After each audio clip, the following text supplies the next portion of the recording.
नमः पंकजनेत्राय नाथ श्रीपादपङ्कजे न्यस्तसर्वभराय अस्मत्कुलनाथाय धीमते. கலியுகத்திலே நடக்கக்கூடிய கலியுகத்திலே கலியுகத்தினுடைய முதல் வருடம் முதல் நாள் தொடங்கி 3928வது வருடமான பராபவ வருடம். இத்தைக்கு 1200 வருடங்களுக்கு முன்பு ஒரு பராபவ வருடத்திலே சித்திரை மாதம் கார்த்திகை நட்சத்திரத்திலே அவதரித்தருளினவர் புண்டரீகாட்சர் என்கிற திருநாமமுடைய ஆச்சாரியர். அவர் திருவவதரித்தது திருவள்ளரையிலே.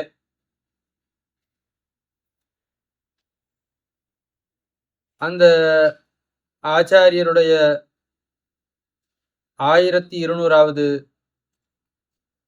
வருஷ திருநக்ஷத்திர பூர்த்தியத்தான் நாம் கொண்டாட இருக்கிறோம். அந்த ஆச்சாரியர் சம்ஸ்கிருத வேதாந்தம் என்ன, திராவிட வேதாந்தம் என்ன, இரண்டையும் நன்றாக கற்று பரப்பினவர். நம்முடைய பூர்வாச்சாரிய குரு பரம்பரையிலே முதல் ஆச்சாரியர் நாதமுனிகள் என பிரசித்தராக இருக்கக்கூடிய ஆச்சாரியர். அந்த நாதமுனிகள்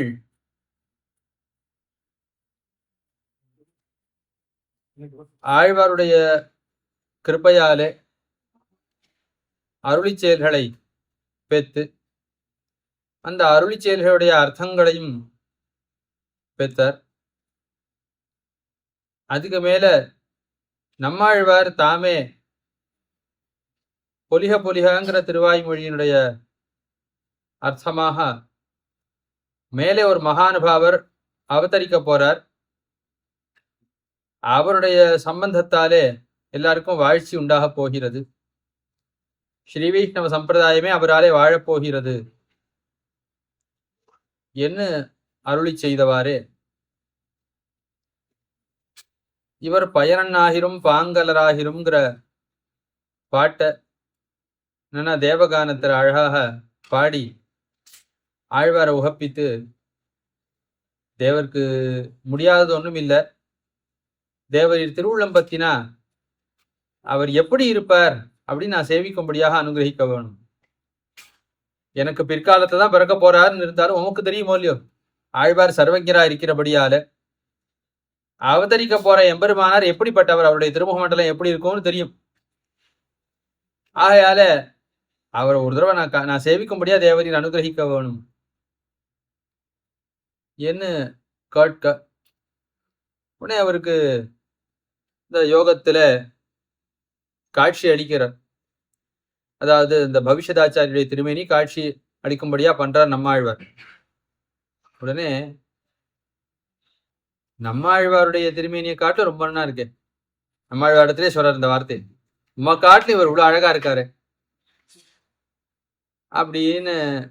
இவ்வளவு அழகா இருக்காரு, இவ்வளவு அழகான திருமேனி, எம்பெருமானுடைய திருமேனியை காட்டு நம்மாழ்வாருடைய திருமேனி ரொம்ப அழகா இருக்கு.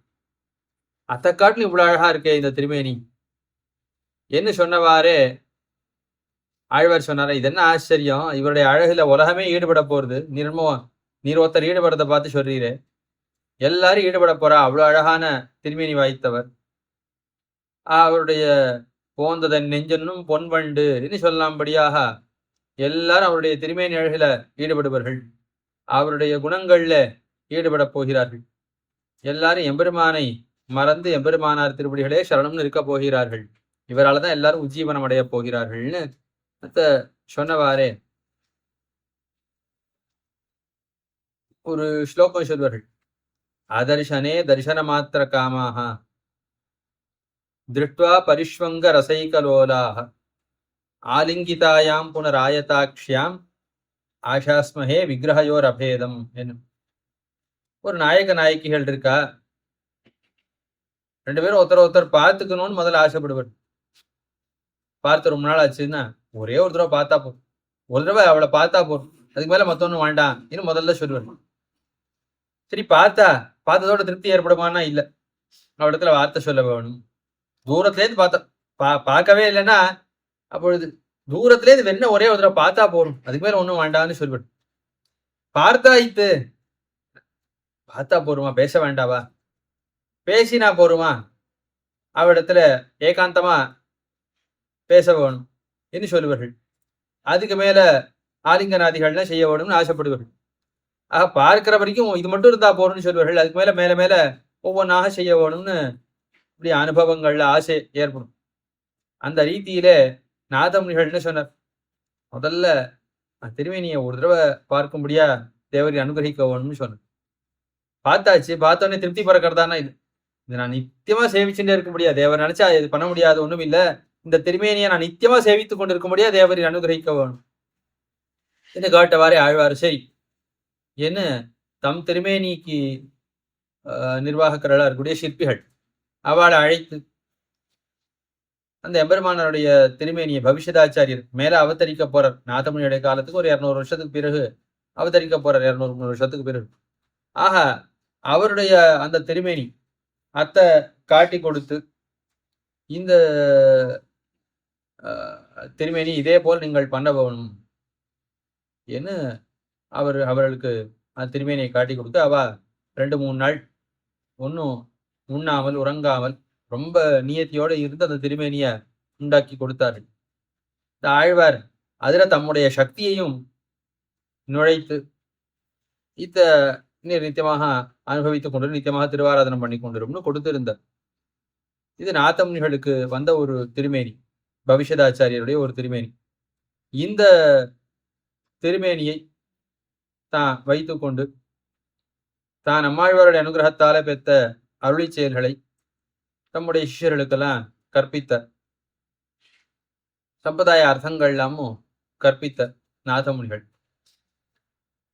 அவருடைய சிஷ்யர்களே ரொம்ப முக்கியமாக எழுந்தருள் இருந்தவர் உய்யக்கொண்டார் தான். அவருக்கு இன்னும் விசேஷார்த்தங்கள் எல்லாவற்றையும் சொல்லி தான் அருளி செய்த நியாய தத்துவம்ங்கிற கிரந்தம், ரொம்ப கட்டமான கிரந்தம். நியாய தத்துவம்ங்கிறது பெரிய கிரந்தம். அது இருக்கக்கூடிய ஒவ்வொரு வாக்கியத்துக்கு அர்த்தம் புரிஞ்சுக்கணும்னாலே அது ரொம்ப கட்டப்பட வேணும். அந்த நியாய தத்துவத்தை புரிந்து கொள்வதற்கு ஒரு திறவுகோலாக ஒரு நுழைவாயிலாக ஆழ வந்தார் சித்தித்திரயம்ங்கிற கிரந்தத்தை பண்ணினார். இப்ப அந்த சித்தித்திரயம்ங்கிறது நமக்கு முழுக்க கிடைக்கிறதுல, நியாய தத்துவமும் கிடைக்கிறது இல்லை. கிடைக்கிற சித்தித்திரயத்தை படிச்சு பார்த்தா ஒரு எழுத்து புரியாது. அப்ப நியாய தத்துவம் புரியறதுக்காக இருக்கக்கூடிய சித்தித்திரயமே நம்மளுக்கு புரியல, நியாய தத்துவம் எப்படின்னு பார்த்துக்கலாம். இந்த நியாய தத்துவத்திலேருந்து வேதாந்தாச்சாரியர் சில இடங்கள் நியாய சித்தாஞ்சனத்துல சில வாக்கியங்கள்லாம் உதாரிக்கிறார்.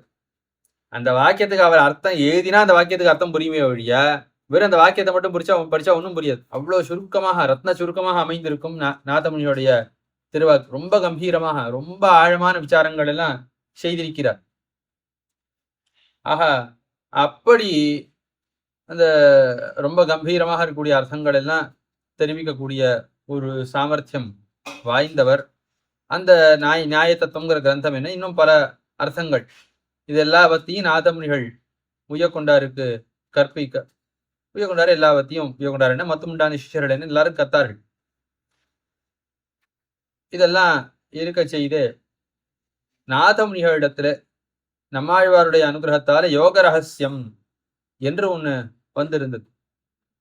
இந்த யோக ரகசியத்தை குருகை காவலப்பன் என்கிற தம்முடைய சிஷ்யருக்கு கற்பிக்க அவர் அத்தை பேத்து அதன் மூலமாக ஏகாந்தமாக ஓரிடத்திலே இருந்து கொண்டு அவர் எப்போதும் எம்பெருமானை அனுபவித்துக் கொண்டு எழுந்தருளி இருந்தார். அதே போல இந்த யோக ரகசியத்தை நீரும் கற்க வேணும் என்று நியமிக்கிறார் உய்யக்கொண்டாரிடத்திலே நாதமுனிகள். அப்பொழுது அவர் அருளி செய்கிறார், பிணங்கிடக்க மனம் புணரலாமோ. இந்த உடம்பு விழற காலத்தை நான் இதை கத்துக்கிறேன், இப்ப வேண்டா என்ன சொல்ற. அதாவது ஆரோ ஒருவர் நம்முடைய அகத்துல ஆரோ ஒருவர் வயதானவர் ஆரோ ஒருத்தர் பராமதிக்கிறார்னு வைத்துக் கொள்ளும். அவருடைய அந்திம திருமேனி இங்கே இருக்கு. இன்னும் சம்ஸ்காரம் பண்ணல, தகனம் பண்ணல. அப்படி இருக்க செய்தே அந்த கிரகத்திலே யாராவது விவாகம் செய்வர்களோ விவாகத்தை அப்பொழுது செய்ய மாட்டார். சம்ஸ்காரங்கள்லாம் முடிந்து சில மாசங்கள் கழிச்சுதான் பண்ணுவார்களே ஒழிய அந்த சவத்தை எடுக்க கூட இல்லை, சம்ஸ்காரமே பண்ணல, தகனமே இன்னும் முடியல. அப்படி இருக்க செய்தே விவாகத்தை ஆராது செய்வர்களான செய்ய மாட்டான். இப்ப அருகே ஒரு சவம் இருக்குன்னா பக்கத்துல சுபகாரியத்தை பண்ண மாட்டான். அந்த மாதிரி இந்த யோக ரகசியம்ங்கிறது இருக்கே, அது என்ன தெரியுமோ இல்லையோ, எம்பெருமானும் நானும் செய்து கொள்ளக்கூடிய ஒரு விவாகம் போல. நானும் எம்பெருமானமா நன்னா கலந்து சந்தோஷத்தோட அனுபவிக்கக்கூடிய ஒரு பிரக்கிரிய. அது எப்ப பண்ணலாம்? பக்கத்துல எல்லாரும் சந்தோஷமா இருந்தா அதுக்கப்புறம் சரி நாமும் சந்தோஷமா அனுபவிக்கலான்னு இருக்கு. பக்கத்துல எல்லாரும் எப்படி ஒரு சவமானது எந்த ஒரு செயலையும் செய்யாதோ, எத்தையும் அறியாதோ, அதே போல இவர்கள் எம்பெருமான் ஒருத்தர் இருக்கான் என்ன அறியாதவர்களாக, எம்பெருமானை பத்தி அடியோட தெரிந்து கொள்ளக்கூடிய விருப்பம் கூட இல்லாதவர்களா உலகத்தில் இருக்கிறவர்கள்லாம் இருக்கா. சம்சாரிகள் எல்லாம் நம்ம தான் கருதி சொல்றார். ஆக இந்த சம்சாரிகள் எல்லாரும் எம்பெருமானை பத்தி அறவே அறிவற்றவர்களா இருக்க செய்து, நான் மட்டும் இந்த யோக ரகசியத்தை கத்து இந்த யோக ரகசியத்தால வாழ்ந்து போனா என்ன பிரயோஜனம்? யோக ரகசியத்தை கத்தா அவருக்கு உய்யக்குண்டாருக்கு பகவத் அனுபவம் கிடைக்கும். அவர் எம்பெருமானோட பேசிக்கொண்டு அனுபவித்துக் கொண்டு இருக்கலாம், அதுல ஒன்றும் கட்டம் இல்லை. ஆனால் அவருக்கு மட்டும்தான் அந்த லாபம் கிடைக்குமே ஒழிய மற்ற யாருக்கும் அந்த லாபம் கிடைக்காது. ஆகையால இந்த உடல் விழற காலத்துல நான் இத கொண்டு எம்பெருமான அனுபவிக்கிறேன். அது வரைக்கும் நான் உலகத்தாருக்கு உபயோகப்படும்படியாக நான் இந்த சம்பிரதாய சங்கடத்தான் சொல்ல போகணும்னு நினைச்சிட்டு இருக்கேன்னு கருத்தோட அவர் சொன்னவாரே. சரி, அப்படின்னா நீர் ஆழ்வார்களுடைய அருளி செயல்கள் என்ன, நான் உமக்கு கற்பித்த ஸ்ரீ வைஷ்ணவ சம்பிரதாய தரிசன பிரமேயங்கள் என்ன, இதெல்லாம் கற்பியும் என்ன அப்படி நியமித்தருளினாராம். இத கருத்திலே கொண்டுதான் இவருக்கு உய்ய கொண்டார் என்கிற திருநாமம் ஏற்பட்டது. அதாவது தாம் உய்வடைய வேணும், தமக்கு பகவத் அனுபவம் கிடைக்க வேணும், பகவத் கைங்கரியம் கிடைக்க வேணும், தாம் பரமபதத்துக்கு சென்று எம்பெருமான அடைய வேணும் என்கிற லட்சியத்தை மட்டும் கொள்ளாமல் தம் அருகே இருக்கக்கூடிய உலகத்தார் அவர்கள் வாழ்ந்து போக வேணும், அவர்களுக்கெல்லாம் உய்வு கிடைக்க வேணும் என்ன ஒரு விசாலமான திருவுள்ளம் கொண்டபடியால உலகத்தையே உய்ய கொண்டவர். மேலும் நாதமுனிகள் ஆழ்வாருடைய அனுகிரகத்தாலே பெற்ற அருளி செயல்கள் அத்த இவர் உலகத்துல பலருக்கும் பலவிதமாக பரப்பாமல் போயிருந்தா அப்படியே கொஞ்சம் கொஞ்சமா சுருங்கி போய் திருப்பியும் அருளி செயல் தொலைந்து போயிருக்கு, அழிந்து போயிருக்கு. அப்படி அழிந்து போகாதபடியாக பலருக்கும் இத்த பரப்பி நாதமுனிகள் செய்த அந்த முயற்சியும் வீணாகாதபடியாக வாழ்வி தருவினவர். இப்படி எல்லாரையும் உய்ய கொண்டவர் என்கிற கருத்தாலே அவருக்கு உய்ய கொண்டார்னு திருநாமாயிற்று.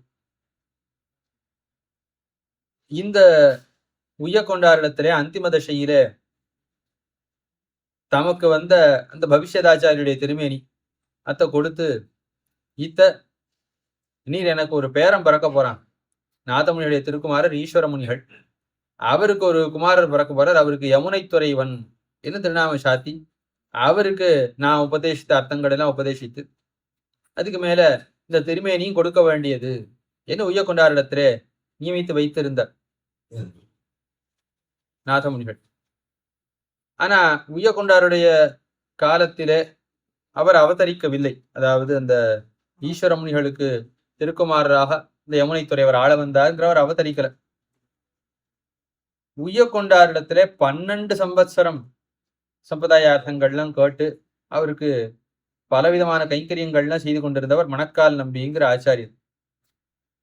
எந்த அளவு கைங்கரியம் பண்ணுவார்னா, உய்யக்கொண்டாருடைய தேவியார் அவர் கொஞ்ச காலத்துல திருநாள் அலங்கரிக்கிறார். அவருக்கு 2 திருக்குமாரத்திகள், சின்ன குழந்தைகள். அப்பொழுது உய்யக்கொண்டாருடைய திருமாளியில் இருக்கிற எல்லா கைங்கரியமும் இவரே பார்த்து கொண்டிருந்தார். மணக்கால் நம்பியே எல்லா கைங்கரியங்களையும் பார்த்து கொண்டிருந்தார். அவ்வளவு ஆச்சாரிய கைங்கரியம்னு சம்பிரதாயத்தில் என்ன சொல்வர்கள்னா, ஆச்சாரிய கைங்கரியம் பண்ணணும், ஏன்னா மணக்கால் நம்பிய போல ஆச்சாரிய கைங்கரியம் பண்ணணும், ஒடுக நம்பிய போல கைங்கரியம் பண்ணணும்னு சொல்லுவார்கள். அந்த அளவுக்கு ஆச்சாரிய பக்தியோட அப்படி திருமாளிய பொறுப்பெல்லாம் தமக்கு தம் தலையில ஏறிட்டு கொண்டு அவ்வளோ ஸ்ரத்தையோட அவர் கைங்கரியம் பண்ணினார் என்னும் அவருக்கு மனக்கால் நம்பின்னு. அதனாலதான் அவர் திருக்குமாரத்தியோடுக்கு அவர் நீராட்டம் செய்து வைத்து திரும்ப எழுந்தொள்ற காலத்துல சேராக இருந்த பொழுது இவர் தம் மீது எழுந்தொழும்படியாக அந்த குழந்தைகளை செய்தபடியால தான் இவருக்கு மனக்கால் நம்பி திருநாமம் ஆயிட்டுன்னு எல்லாருக்கும் தெரியும். ஆக அப்படி அவ்வளவு அந்த ஆச்சாரிய கைங்கரியம் பண்ண வேண்டும்படியா அவ்வளவு ஆச்சாரிய பக்தி அவருக்கு ஏற்படுறதுன்னா எதனால? இவருக்கு அவ்வளவு ஆச்சாரிய குணங்கள் இருந்தபடியால தானே அவருக்கு அவ்வளவு ஆச்சாரிய பக்தி ஏற்பட்டது. ஆக அப்படிப்பட்ட ஏத்தம் வாய்ந்தவர் கொண்டார். ஏன்னு இத நாம் தெரிந்து கொள்ள வேணும். நமக்கு அருளி செயல் கிடைக்க வேணும், நாம் உய்வடைய வேணும் என்கிற விசாலமான திருவுள்ளத்தோட தாம் ஏகாந்தமாக நன்னா சுகமா அனுபவிக்கலாம். யோக ரகசியத்தை கத்து அதன் மூலமா எம்பெருமான் அனுபவிக்க ஆரம்பித்தா எல்லாவற்றையும் மறந்துருக்கலாம். உலகத்துல என்ன நடக்கிறதுன்னு தெரியாது, எதிரில் என்ன நடக்கிறதுன்னு தெரியாது, எதுவுமே தெரியாது. எம்பெருமானும் தானும் பேசிக்கொண்டிருக்கிறான். எம்பெருமானும் உலகத்தையே மறந்து இவரோட கலந்திருப்பன், தாமும் உலகத்தையே மறந்து எம்பெருமானோட கலந்திருக்கலாம். அவ்வளோ ஒரு பெரிய சந்தோஷம் அது அந்த யோக ரகசியத்துல கிடைக்கும். ஆனா அவ்வளோ பெரிய சந்தோஷத்தையும் தாம் விரும்பாமல் அது உலகத்தாருக்கு எம்பெருமான பத்தின ஞானம் ஏற்பட்டு உலகத்தார் அருளி செயல்கள் மூலமாக எம்பெருமானை அடைய வேணும் என்கிற ஒரு விசாலமான திருவுள்ளம் கொண்டபடியாலே இவருக்கு உய்ய கொண்டார் என்று திருநாமாயித்து என்று காட்டுகிறார்கள் பெரியவர்கள். இந்த உய்ய கொண்டார் நாதமிழிடத்துல சம்பிரதாயார்த்தங்கள் எல்லாம் கத்த பிறகு திருவரங்கம் பெரிய கோயில்ல தரிசன நிர்வாகராக இருந்தார். அதாவது நம்முடைய ஆச்சாரியர்களுக்கெல்லாம் திருவரங்கம் பெரிய கோயில் தான் தலைநகரம். ஆகையால எப்படி ஒரு ராஜாவானவன் தலைநகரத்துல இருந்து கொண்டு சபையில இருந்து கொண்டு ஆட்சி புரிவனோ அதே போல நம்முடைய ஆச்சாரியர்கள் ஸ்ரீ வைஷ்ணவர்களுக்கு தலைநகரமாக இருக்கக்கூடிய திருவரங்கம் பெரிய கோயில தான் பெரும்பாலும் இருந்து கொண்டு அவர்கள் அரசாட்சி புரியுமா போல இந்த ஸ்ரீ வைஷ்ணவ சம்பிரதாயம்ங்கிற ஒரு சாம்ராஜ்யம் அத்தை ஆண்டு கொண்டிருந்தார்கள். ஆகையாலே இவர் திருவரங்கம் பெரிய கோயில்ல இருந்து கொண்டுதான் ஆண்டு கொண்டிருந்தார் ஸ்ரீ வைஷ்ணவ சம்பிரதாயத்தை. அங்க இருந்து கொண்டு எல்லாருக்கும் சம்பிரதாயார்த்தங்கள்லாம் கற்பித்து கொண்டிருந்தார். அருளி செயல்கள் என்ன, சம்ஸ்கிருத வேதாந்தம் என்ன, மற்றும் தரிசனங்கள் என்ன, சாஸ்திரங்கள் என்ன, இதெல்லாம் நாதமொழி எடுத்தா தான் என்னென்னலாம் கத்தாரோ எல்லாவற்றையும் உலகத்தாருக்கு கற்பித்து கொண்டிருந்தார். இவருடைய அந்திம காலம் இவருடைய தளர்ந்த திருநக்ஷத்திரத்துல ஒட்டியன் கலகம்னு ஒண்ணு ஏற்படுது திருவரங்கம் பெரிய கோயில்ல. இப்பொழுது ஒடிசான்னு சொல்லுகிறோமே அந்த தேசத்திலேருந்து ஒரு அரசன் ரொம்ப பெரிய படை திரட்டி கொண்டு பெரிய ஒரு ஆரவாரத்தோட அவன் படையை திரட்டி கொண்டு வரான். நம்பெருமாளுக்கு ஆபத்து வந்துட்டு போருக்கு, திருவரங்கத்துக்கு ஆபத்து வந்துட்டு போருக்கு. அந்த காலத்துலலாம் ஒரு தேசத்திலேருந்து படையெடுத்து வந்து இன்னொரு தேசத்துல என்னென்னலாம் செல்வம் இருக்கோ அதெல்லாம் எடுத்துன்னு போறது வழக்கம். அப்ப திருவரங்க செல்வத்தை ரட்சிக்கவும் ஸ்ரீரங்க ஸ்ரீய காப்பாற்றவும். அப்பொழுது உய்யக்கொண்டாரும் மணக்கால் நம்பி தான் திருவரங்கம் பெரிய கோயில முக்கியமா இருந்துட்டு இருக்கா. உய்யக்கொண்டாரு தான் தரிசன பிரவர்த்தகரா இருக்கார். மணக்கால் நம்பி அவருக்கு ஒரு துணையாக எழுந்தொழி இருக்கார். இவ ரெண்டு பேரும் அப்பொழுது இந்த பெருமாளை திருவரங்கம் திருப்பதியை ரட்சித்து நம்பெருமாளை இங்கேருந்து எழுந்தொழ பண்ணி கொண்டு செல்ல வேணும், இங்கே இருந்தா நம்பெருமாளுக்கு ஆபத்து வந்து விடும் என்ன திருவரங்கம் பெரிய கோயிலிருந்து எழுந்தொழ பண்ணி கொண்டு சென்று திருமாலிருஞ்சோல மலையில வைத்து ஒரு வருட காலம் ரட்சித்தார் என்று கோயில் ஒழுகுங்கிற கிரந்தத்திலே நாம் அறிகிறோம். ஆக ஏதோ வெறும் கிரந்தங்களை மட்டும் ரட்சித்து கிரந்தங்களை மட்டும் கற்பித்து பிரமாணங்களை மட்டும் ரட்சித்தவர் அல்லர் உய்யக்கொண்டார். பிரமாணத்தை ரட்சித்த அந்த கைங்கரியத்தோட கூட பிரமேயமாக இருக்கக்கூடிய எம்பெருமானையும் ரட்சித்த ஒரு பெருமை வாய்ந்தவர். சம்பிரதாயத்துல பிரமாண சம்ரட்சணம் பிரமேய சம்ரட்சணம் என்று ரெண்டு சொல்லுவர்கள். அந்த வகையில பிரமாணமான ஆழ்வார்களுடைய அருளி செயல்கள் என்ன, சாஸ்திரங்கள் என்ன, இவைகள்லாம் உலகத்திலே பரப்பினதோடு நில்லாமல் இவற்றெல்லாம் காப்பாத்தினதோடு நில்லாமல் இந்த பிரமாணங்களாலே காட்டப்படக்கூடிய எம்பெருமான், அந்த எம்பெருமான் திருமேனிக்கு எந்த ஒரு ஆபத்தும் வாராதபடியாக, அந்த எம்பெருமானுடைய திவ்யதேசத்துக்கு எந்த ஒரு ஆபத்தும் வாராதபடியாக காத்தருளின பெரிய உபகாரத்தையும் நமக்காக செய்தொழினவர். இது வெறும் சில பேர்லாம் பிரமாணத்தளவில் நிற்பர்கள், சில பேர் பிரமேயத்தோட நிற்பர்கள். அதாவது திவ்யதேச கைங்கரியத்துல மட்டும் நோக்குடையவர்கள சில பேர் இருப்பார். சில பேருக்கு எனக்கு பெருமாள் கோவில்லாம் ரொம்ப முக்கியம் இல்லை, நான் கிரந்தங்களோட இருக்கேன், புஸ்தகங்கள்ல அதுல இருக்கிற விஷயங்களை கத்துக்கொண்டு அத்தை சேவிக்கிறதா எனக்கு ரசிக்கிறது, காலக்ஷேபங்கள் உபன்யாசங்கள் தான் ரசிக்கிறதே ஒழிய கோவில் கோஷ்டி பெருமாளுடைய உற்சவம்னா அது பெருசா ரசிக்கலன்னு சில பேர் இருப்பார்கள். இதுதான் முக்கியம்னு சில பேர் நினைப்பார்கள், அதுதான் முக்கியம்னு சில பேர் நினைப்பார்கள். அப்படி ஒண்ணும் கிடையாது. சம்பிரதாயத்துல இதுதான் முக்கியம் அதுதான் முக்கியம்னே கிடையாது. ரெண்டும் நமக்கு ரெண்டு கண்கள் தான். பிரமாணம் இல்லாமல் பிரமேயம் இல்ல. பிரமேயத்துக்காகத்தான் பிரமாணம் இருக்கிறது. ஆகையால மானாதீனா மேய சித்தின்னு சொல்வர். ஆகையால ஒரு பிரமேயம் எம்பெருமான்ற எதனால இருக்கான்? பிரமாணம் இல்லைன்னா பெருமானே கிடையாது. ஒரு பெரிய வித்வான், நியாய வித்வான், என்ன சாஸ்திரங்கள்லாம் வாசிச்சவர். அவர் திருமலையப்பன திருவடி தோழத்துக்காக போயிருந்தார். திருமலையப்பன திருவடி தோழத்துக்காக போயிருந்தா பெரிய தெரை சேவிக்கவே விட மாட்டேங்கிறான். ரொம்ப நாழியா அவரு சேவிக்கணும் சேவிக்கணும் சேவிக்கணும் பார்த்துட்டு இருக்கார். ஒருத்தரும் ஒன்னும் படிய மாட்டேங்கிறா. சேவை பெருமாள் தரல. உடனே அவர் சொன்னார், ஐஸ்வர்ய மதமத்தோசி மாம்ன ஜானாசி கேசவ பரிபரிபவே பிராப்தே மததீனா தவஸ்திதி. பெருமானே, நீ சர்வேஸ்வரன், பெருத்த செல்வமுடையவன், உனக்கு ரொம்ப கர்வம். ரொம்ப கர்வம் இருக்கிறபடியால என்ன லட்சியம் பண்ண மாட்டேங்கிற, என்ன அவமதிக்கிற, எனக்கு சேவை கொடுக்க மாட்டேங்கிற. எனக்கு பெருசா சத்காரம் வேணும்னு நான் கேட்கல. எனக்கு சேவை திருமேனியை காட்டலாம் இல்லையோ, உன் திருமேனியை சேவிக்கிறதுக்காக நான் அவ்வளவு ஆசையோட வந்திருக்கேன். எனக்கு சேவை கொடுக்க மாட்டேங்கிறேன். பாரு, இன்னைக்கு வேணா என் தயவு உனக்கு தேவையில்லாம இருக்கலாம். நாளை பின்ன யாரோ ஒரு நாஸ்திகன் வந்து தெய்வம் இல்லை ஈஸ்வரன் இல்லைன்னு சொன்னா நான் தான் உன்னை காப்பாத்தணும் தெரிஞ்சுக்கோ. அப்பொழுது நான் இல்லைன்னா உன்னை யாரும் நம்ப மாட்டேன். நான் தான் வாத போர் செய்து உன்னை காப்பாத்தவன்னு அவர் சொன்னவாறே. அப்பொழுது அந்த தெர அருந்து விழுந்துதான் பெருமாளை சேவித்தார்னு சரித்திரம் சொல்லுவார்கள். ஆக அப்படி இந்த பிரமாணம் இல்லைன்னா எம்பெருமான் இருக்கான்னு யாருக்கு தெரியும்? ஆக வேதமானது காட்டி கொடுக்கலன்னா எம்பெருமான் ஒருத்தருக்கான்னு யாருக்காவது தெரியுமோ? தெரியாது. ஆக பிரமாணம் இருந்தால்தான் பிரமேயம். பிரமாணம் எதற்காக இருக்குன்னா எம்பெருமான காட்டி கொடுப்பதற்காக, எம்பெருமானுடைய பெருமேஸ்வரத்துக்காகத்தான் வேதம் இருக்கு. ஆகையால பிரமாணம் தான் முக்கியம்னோ பிரமேயம் தான் முக்கியம்னோ கிடையாது, ரெண்டுமே முக்கியம். ஆகையால பிரமாண சம்ரட்சணத்தையும் செய்தொருளினவர் உய்ய கொண்டார். அதே போல இந்த பிரமேய சம்ரட்சணத்தையும் செய்தொருளினவர். அந்த உய்ய கொண்டாருடைய ஒரு திருநக்ஷத்திரத்தை நாம் கொண்டாட உள்ளோம். அந்த அதை நினைவூட்டும் வகையிலே ஒரு மாத நாள்காட்டி ஒன்று பரமநடி அறக்கட்டளையாலே வெளியிடப்பட உள்ளது. அதுல திருவரங்கம் பெரிய கோயில் வாக்கிய பஞ்சாங்கத்தை தழுவி அந்தந்த நாள்ல என்னென்ன நட்சத்திரம், என்னென்ன திதி, அது தர்ப்பணாதிகளை செய்யக்கூடியவர்கள், விவாகாதி வைதிக காரியங்களை செய்யக்கூடியவர்களுடைய சௌகரியத்துக்காக சம்ஸ்கிருதத்துல எந்த ரீதியில அந்த திதியையும் எந்த அந்த நட்சத்திரத்தையும் எந்த சப்தத்தாலே சொல்ல வேணும் அப்படின்னு எல்லாரும் அறிந்து கொள்ளும் வண்ணம் அது குறிப்பிடப்பட்டிருக்கிறது.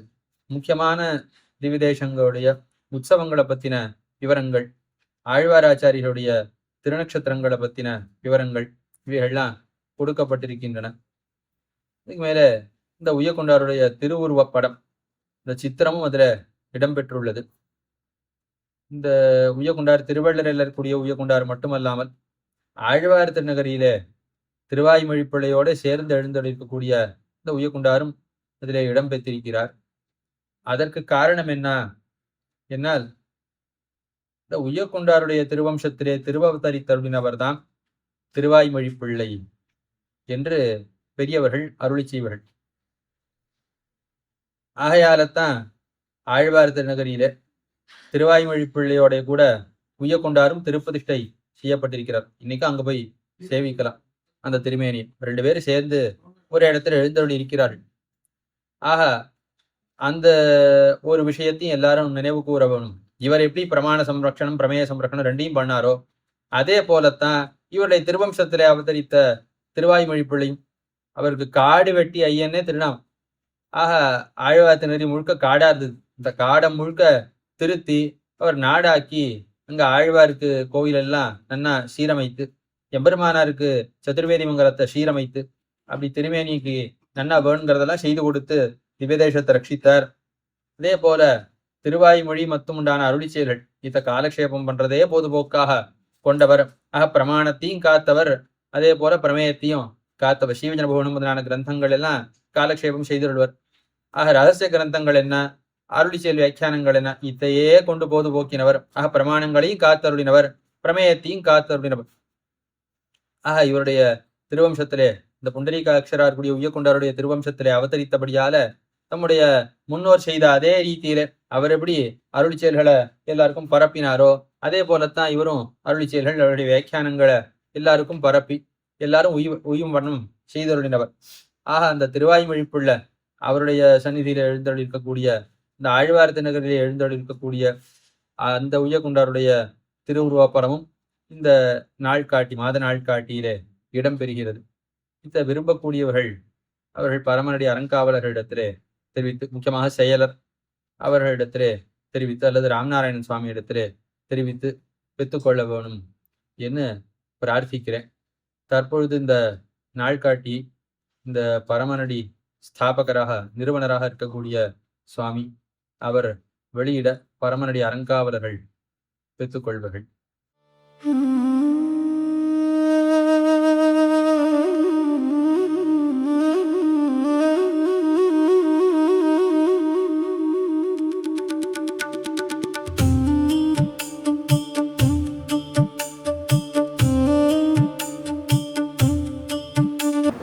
பரமடியோட ட்ரஸ்டியோட இவர் பரமடியை பல விதமாக சப்போர்ட்டும் பண்ணிட்டு இருக்கார். இவர் திருமாவளியே தான் உபன்யாசம் தனிஷ்லோக உபன்யாசத்தையும் ஏற்பாடு பண்ணுறார். அதை தவிர பரமடிக்கு பேட்டர்னாகவும் இருந்துட்டு இருக்கார். இந்த நாள்காட்டி வருவதற்கு முழு காரணமாக இருந்து பரமடிக்கு பல காரியங்களில் உறுதுணையாக இருக்கிறது இவர் தான் பரமடியை நடத்துகிறாருன்னு சொல்ல வேணும். ஆக பரமடிக்கு ஒரு டைரக்டராக இருந்து கொண்டு அட்மினிஸ்ட்ரேட்டிவ் வேலைகள் எல்லாத்தையும் நமக்காக செய்தரக்கூடிய ராமநாராயணன் சுவாமிக்கு பரமனடி அறக்கட்டளை நூலாட்டி சார்பிலே கிருத்தஜதைகளை தெரிவித்துக் கொள்கிறோம்.